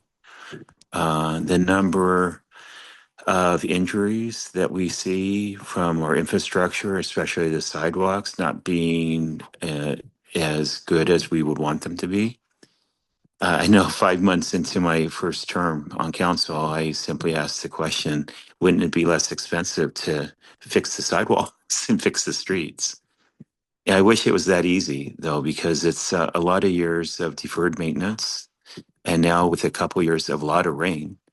And we had, we usually put about $7 million a year into the maintenance of roads. And that's not counting the CIP portion of redoing the roads, like what we did on Bristol just last year. And about 7 million years, not nearly enough. 2 years in a row, we added 28 million more to that. And you could barely tell we made a dent. And my understanding is that we could do that for the next 10 years. It'll take probably 10 years of doing that to bring the roads up to the standards that we see in other communities and that we would love to see in our own community. So with that, there's been discussion about other ways. Would the public, would our constituents be willing to look at other means, bonds or sales tax, or other ways to help reach some of the goals that we have in our vision document and in our general plan? And if so, what does that look like? So that's going to continue to come to council probably over the next 2 months. So pay attention to that, and I love as much input as you all may have to make sure we make the best decision. It would be a public vote, whatever it is. So you have that option as well. Let's see. I wanted to mention that I'm back. The mayor and I are doing, instead of come get the scoop, we kind of exhausted the ice cream locations, the mayor and I. So we're now doing come talk about it. Let's talk about it. Taco about it. And so on this Friday night at Mother's Tacos here in Midtown, from 5:30 to 7:30, the mayor and I would be in the back patio. It should be a beautiful night with the weather reports. And if you come, we'd be happy to buy you a taco and just hang out and visit and share concerns and ideas and thoughts. And we're going to be doing that again, hopefully on a monthly basis. So those are just a few things, but I wanted to leave time mainly to be able to answer any questions and be happy to do so. What date is your taco event? It's on Friday, this Friday. And it's at 5:30 to 7:30 on that back patio outside of where those Tesla chargers are at. So please come down, it'd be fun. And then let's see. Does anyone else have any other questions? Because I got a few more things I could talk about that may be productive. Seeing no questions. Carol has. Oh, okay. I just Carol? want to thank the city and whatever department finished upgrading Telegraph Road because it is It's amazing. wonderful. And Thank you, Carol. And every time I drive it every day, and every time I turn the corner and get on Telegraph, it immediately comes to mind to thank whoever, what department was It's really Public Works, Charlie Public Epling. Works. He's Yeah, doing a send great Jeff job. Herford an email and tell him you love his road. Okay, that's true. Yeah, really. I just Uh, wanted to say that. I love it. You know, I gotta tell you, it does my heart good to see a major road like Telegraph improved and brought up to what we all know our roads should be like. Because it is painful being in our positions on council to know how little we have to work with in order to achieve these goals. But you do know that there's $3.4 million in that will be starting, I think it's May. Um, it's going to hit Thompson and Maine, and it's like 5 different major roads that will get an overlay on it. It's not as extensive as Bristol or even Telegraph, but it will be getting the overlays, and we're spreading that money out uh, pretty thin, but we're going to hit a lot of main roads. So Thank wait you. till you see. Yeah, that's obviously that potholes. That's the number one thing we hear constantly.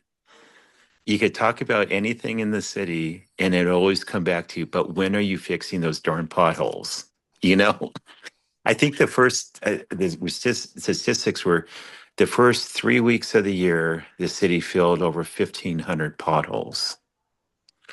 And just the first three weeks of the year, the rains did a number that having the storms in November and December really popped those out once again. And unfortunately, it's hard to get the, what do you call, adhesion that you need with the pothole. And when you have to move that quick to keep filling them before the next storm hits, um, the sad part, it doesn't last that long to do that. But at least it might save somebody's tires or somebody's life, to do so. Um, and then let's see, there's other road things going on as well. But I'd love to entertain another question if there's another one. Shannon has a question. Okay. I have a Shannon? question too when you're done. Yes, I'm ready. Hey, Doug. I just wanted to say, yeah, I had a major pothole over near me, Yeah. but honestly, the time it took me to remember, like a couple days, thinking, "Oh, I need to, because where I am, it's Ryan Schumacher is my rep, and I was going to Yeah. text him, and literally they were already there, and it was fixed, and so I mean, really, the team that you guys have is doing a phenomenal job. I know it's whack-a-mole trying to get all those potholes filled, but they're Yeah. really doing a great job. So just Shannon, my 2 cents. you're awesome. I got to tell you, we don't, it's funny because we hear a lot of negativity on council. And when you hear it week after week, um, you listen, but you kind of just prepare yourself for it. But it's really nice to hear when people recognize that something good is going on. Because there really is a lot of good stuff going on. And, Yeah. I really hope, I get excited when we are able to uh,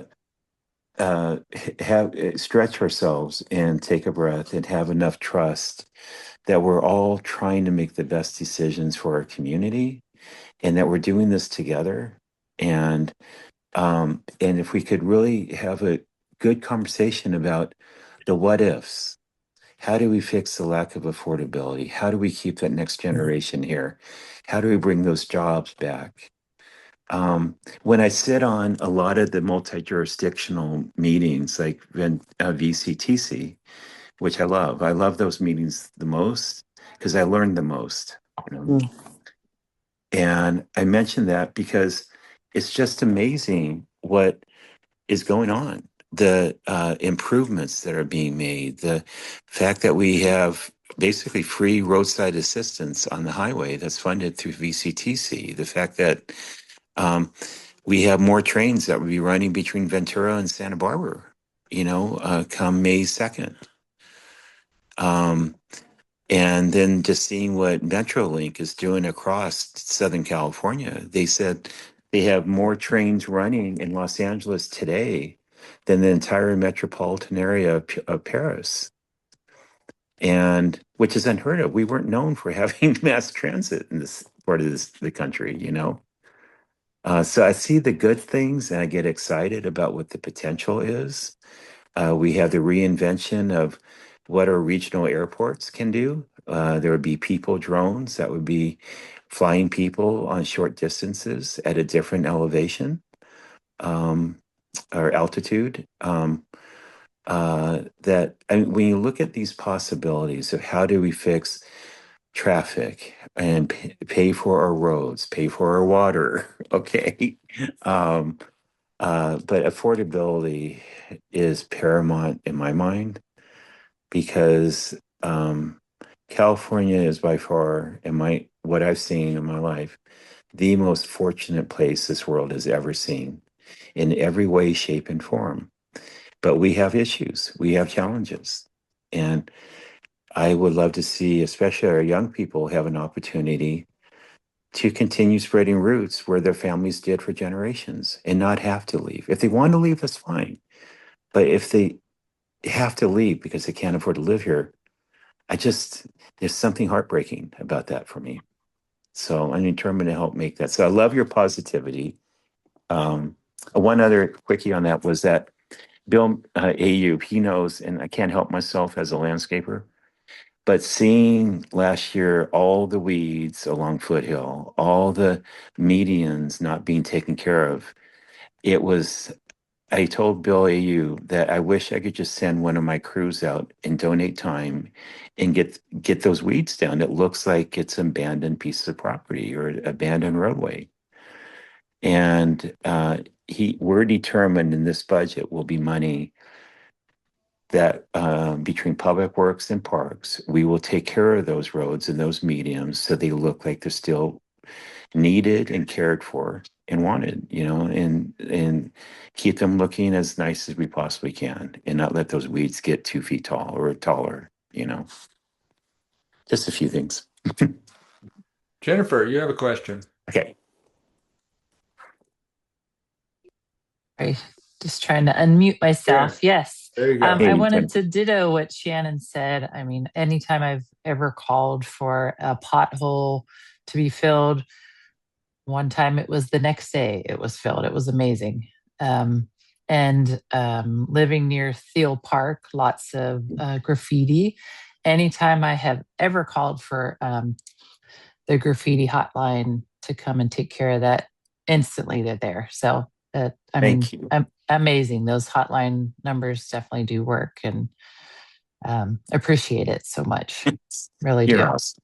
Thank you so much.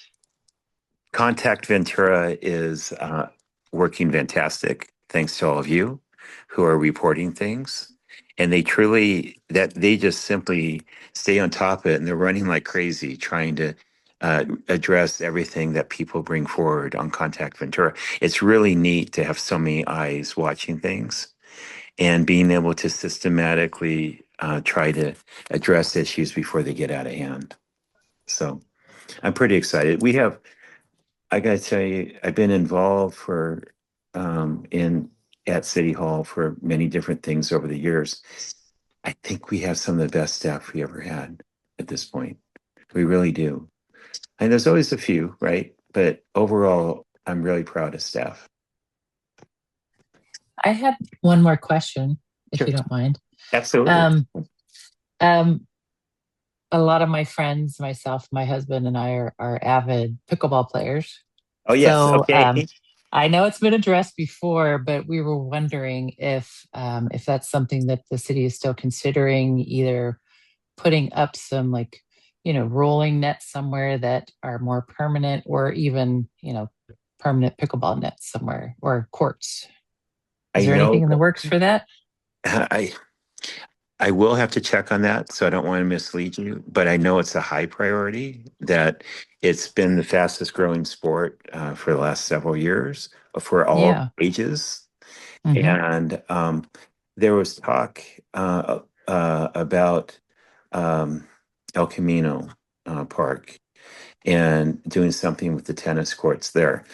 I know there's a grant that we've applied to several times, and I think staff heard it loud and clear what a high priority it is for our citizens. So I'm sure we're going to get that update over the next month. And because what will happen next on the budgeting after Tuesday, each department, probably five departments at a time, right? Will my dogs will give a report. We'll give a report on where they're at, and we all get a chance to ask those questions. Okay, but I don't really know the exact answer right now. The last I heard on that is the city Parks and Rec Department continues to reapply for that grant, get turned down, and they reapply for it because the idea was to improve the tennis courts at Camino Real Park and add pickleball courts out near the 126, I believe. Yes, And so, I mean, that's what I basically thought far too. enough away from residents that it doesn't create a community kerfluffle. But they keep applying for Exactly, that. because of the sound. Mhm. Yeah, Yeah. they keep applying for that grant. They're not going to give up. No, we can't. I mean, it's great to see that everyone is that interested in exercising and a sport that builds a lot of relationships and community spirit.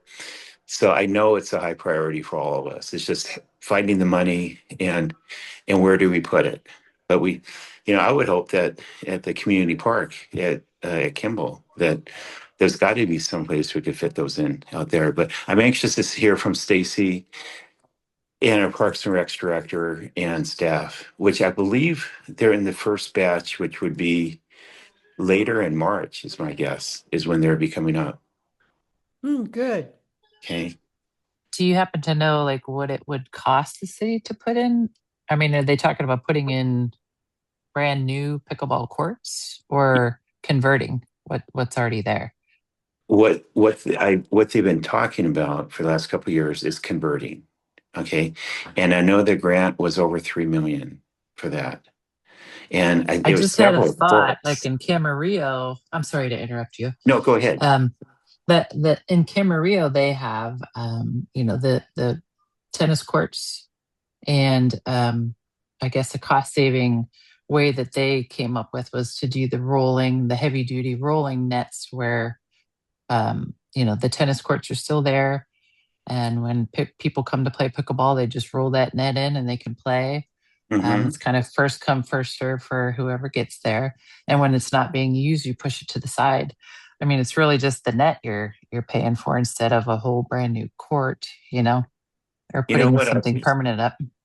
That's good. That's good advice for me to know too, because there's a lot of questions that we could be asking over the next month or so for this budget cycle.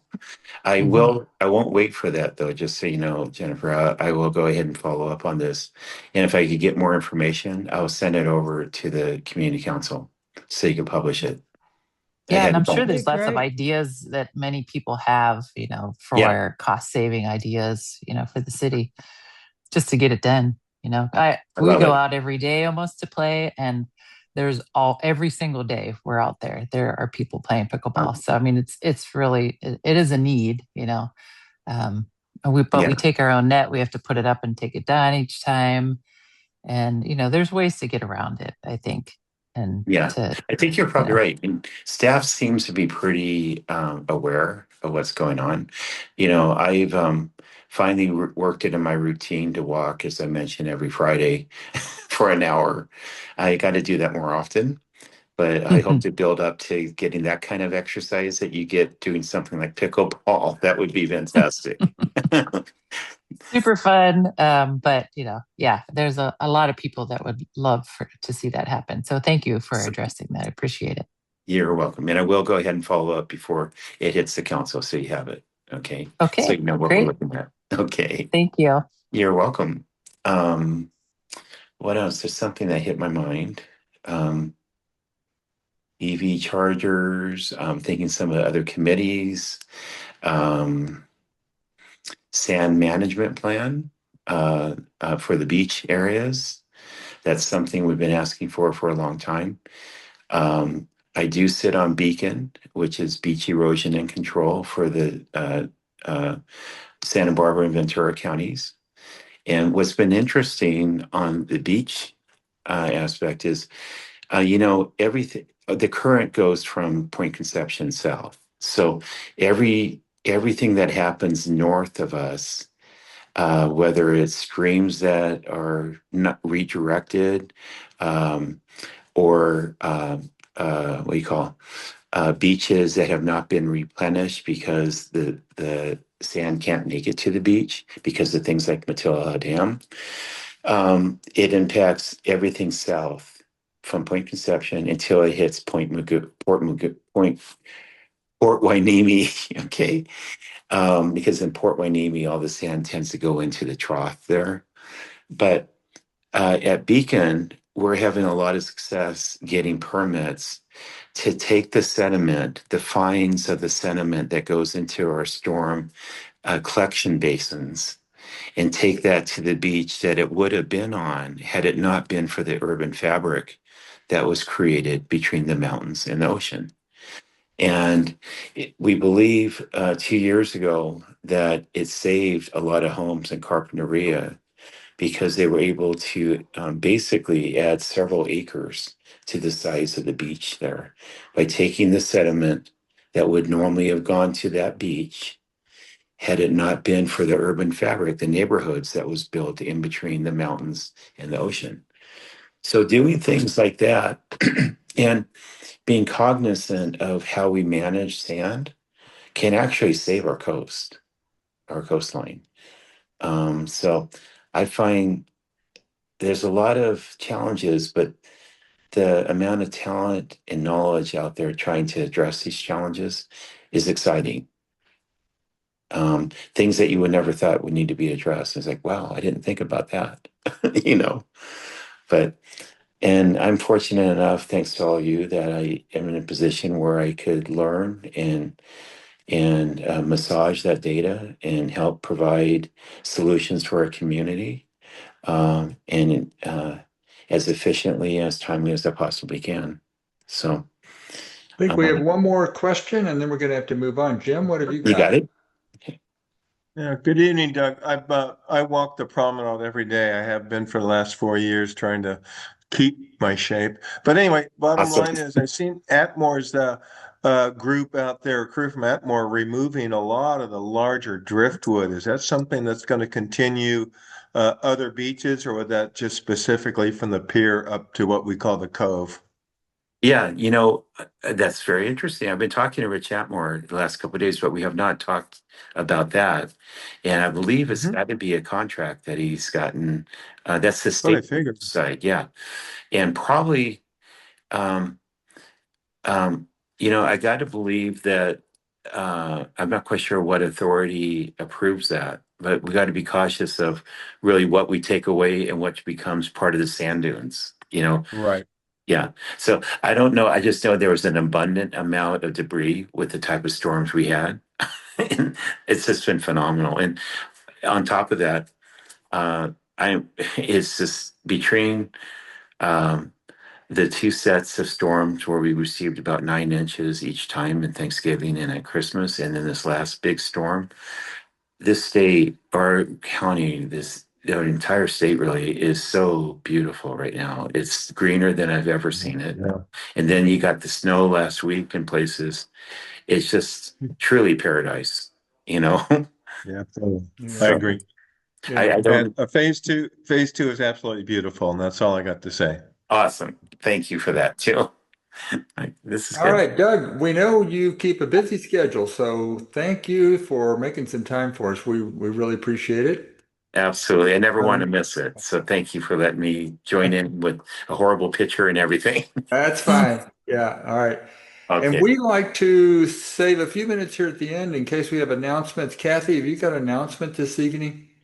The only thing I wanted to remind everybody of is that our elections for officers will be held in April.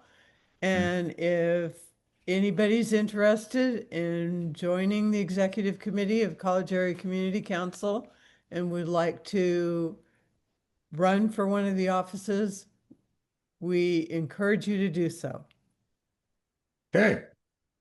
And I know Barbara usually announces free days at the Botanical Gardens. I know Yeah. Fridays are free days, but I don't Yeah. know what day will be a free day coming up.